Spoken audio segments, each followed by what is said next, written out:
Hello, हम लोग class 10 UP board exam की तैयारी कर रहे हैं। तो 16 फरवरी से आपका हिंदी की एग्जाम होने वाला है। तो आज हम हिंदी में कुछ ग्रामर के जो इम्पोर्टेंट है, जो कि आपके एग्जाम में आएंगे कंफर्म उससे नंबर, तो उसे हम पढ़ ले रहे हैं जिससे कि आपको एग्जाम में अच्छे नंबर आ सके। तो आज हम क्या पढ़ रहे हैं, उपसर्ग के बारे में पढ़ रहे हैं। उपसर्ग किसे कहते हैं? तो उपसर्ग जो है वो दो शब्दों से मिलकर बना है। कौन सा शब्द है? उप और सर्ग, दो शब्दों से मिलकर बना है। इसका उप जो है, इसमें उप का अर्थ क्या होता है? समीप, निकट या पास, कुछ भी आप कह सकते हैं, आपके समीप हो, निकट है या पास में हो। और सर्ग का अर्थ क्या होता है? सृष्टि करना। अर्थात हम उपसर्ग को कह सकते हैं शब्दांश अथवा कोई अक्षर किसी शब्द के आरंभ में जुड़कर उसके अर्थ को परिवर्तित कर देता है, कर दे अथवा अर्थ में विशेषता उत्पन्न कर दे, उसे हम क्या बोलते हैं? उपसर्ग कहते हैं। उपसर्ग जो होते हैं वो तीन प्रकार के होते हैं। पहला है संस्कृत के उपसर्ग, दूसरा है हिंदी के उपसर्ग, तीसरा है आगत उपसर्ग। संस्कृत के उपसर्ग का मतलब क्या है? ये तत्सम जो शब्द होते हैं, तत्सम और तद्भव पढ़े होंगे, तो ये संस्कृत जो होता है तत्सम, ये उपसर्ग अपने मूल रूप से संस्कृत भाषा से जो है हिंदी भाषा में आए हैं। किससे आए हैं? संस्कृत भाषा से हिंदी भाषा में आए हैं, इसलिए इसे क्या कहा गया है? संस्कृत के उपसर्ग कहा गया है। तो जो इसका उपयोग होता है संस्कृत के उपसर्ग का,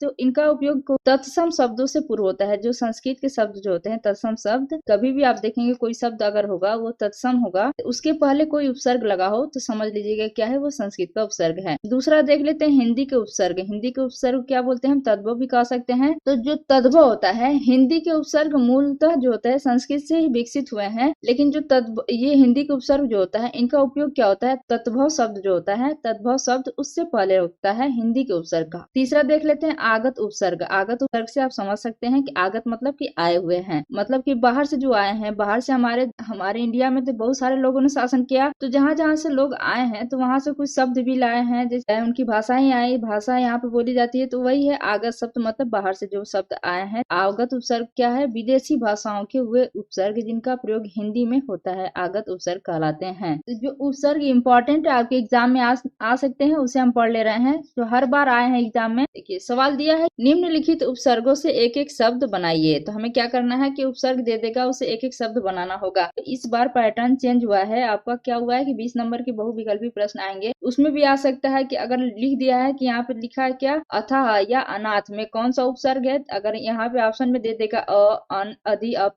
तो आप समझ सकते हैं कि अथा या अनाथ लिखा हो या अविश्वास या अदृश्य लिखा हो, तो इसमें कौन सा उपसर्ग लगा है? अ लगा है। तो हम उपसर्ग पढ़ ले रहे हैं और अर्थ और नवीन शब्द जान लेते हैं कि कैसे बना है। उपसर्ग यहाँ पे दिया है अ, उपसर्ग क्या है? अ, और इसका अर्थ क्या होता है? अ का मतलब क्या होता है? विरोध या निषेध, इसका अर्थ होता है विरोध, मतलब कि कोई चीजें है उसके विरोध में अगर अ लग गया तो इसका उल्टा हो गया। अ से मिलकर क्या बना है? नवीन शब्द अथाह बना है। और दूसरा है अनाथ, यहाँ पर दिया है देखिए अविश्वास, यहाँ पे दिया है अदृश्य। तो देखिए यहाँ पे दिया है अदृश्य, दृश्य मतलब दिखता है, अगर उसके आगे हम अ लगा देंगे, अदृश्य मतलब कि ये नहीं दिखेगा। उसी तरह देखिए विश्वास है, विश्वास में है कि विश्वास, अविश्वास यहाँ पे लिखा है, विश्वास का मतलब क्या है? हमें आप पे भरोसा है, अगर अ लग गया तो क्या हो गया? अविश्वास, मतलब आप पे विश्वास नहीं है। तो इसका क्या हो जाता है? ये विरोध, मतलब कि अ अगर लगा देते हैं किसी शब्द के आगे तो उसके विरोध करने लगता है उस शब्द अर्थ का। उसी तरह हम देखते हैं अन, ये अन, इसका क्या होता है? अर्थ अभाव होता है। ऐसे नवीन शब्द क्या बनेंगे? अनमोल, अनुपस्थित, अनर्थ। उसी तरह दिया अधि। अधि का मतलब क्या होता है? प्रधान हो या श्रेष्ठ हो, तो अधि से हम कह सकते हैं अधिकार, अध्यक्ष, अधिभार। चौथा अप।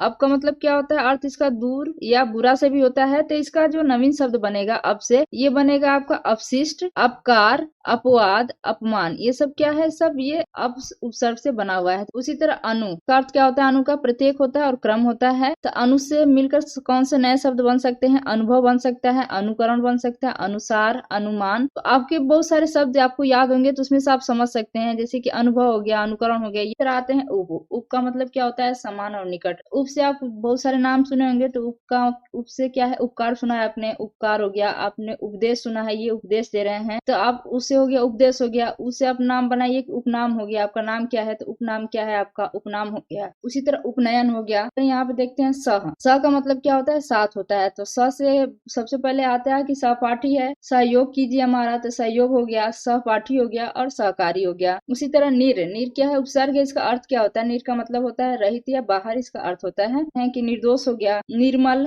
निरपराध, निर्जीव। देखते हैं अभि। अभि का क्या होता है? सम्मुख या निकट। तो इससे क्या नवीन शब्द बनेंगे? अभि से हो गया आपका अभिमान हो गया, अभिप्राय हो गया, अभिशाप हो गया, अभिमान हो गया। इसी तरह परि। परि का मतलब क्या होता है? पूर्ण। तो परि से आपका याद हो गया परिवार हो गया, परिजन हो गया, परिणाम हो गया, परिक्रमा हो गया। सु उपसर्ग है, उससे क्या, सु का मतलब क्या होता है, अच्छा, सहज होता है। सु से हम समझ सकते हैं कि क्या हो गया, सु अवसर हो गया, सुरक्षा हो गया, सुमंग हो गया, सुधार हो गया, सुपुत्र हो गया। तो इसी तरह बे, बे का मतलब क्या होता है, बिना होता है और रहित होता है। तो बे से हम सुने हैं बेगुनाह, बेपनाह, बेशरम, बेईमान, ये सब चीजें जो आम भाषा में यूज होती है। आपको शब्द अगर याद है तो आप समझ लीजिए गुनाह क्या है, मूल शब्द हो गया, इसके आगे बे लग गया, ये उपसर्ग, तो ये क्या एक बन गया, बेगुनाह बन गया। उसी तरफ देख लेते हैं ला, ला का उपसर्ग है, तो इसका क्या अर्थ होता है, रहित या निषेध समझ सकते हैं। लाचार हो गया, ये लाइलाज हो गया, आपने सुना है लाइलाज बीमारी है। फिर इसके बाद लाजवाब, इसके बाद लापरवाह, ये सब क्या है, नवीन शब्द ला लगा के, उपसर्ग लगा के बनाए हुए हैं। उसी तरह हम हर दिया है, ये हर का मतलब क्या होता है, प्रत्येक, तो हम कह सकते हैं हर दिन या प्रत्येक दिन हो गया, हर साल या प्रत्येक साल हो गया, हर बार मतलब कि प्रत्येक बार हो गया, हर एक मतलब प्रत्येक एक। ये उपसर्ग लगा के हम नए शब्द बना सकते हैं। आपके दिमाग में जो याद हो आप उसे ध्यान दे सकते हैं और उसे आसानी से आप बना सकते हैं। कभी भी देखिएगा उपसर्ग जो होता है ये आपके शब्द जो है, शब्द या अक्षर जो भी आप कह लें, उसके मूल शब्द हैं उसके आगे लगते हैं, ये आगे लगते हैं, ये ध्यान रखिएगा, आगे लगते हैं। Thank you for watching, please like and subscribe my channel.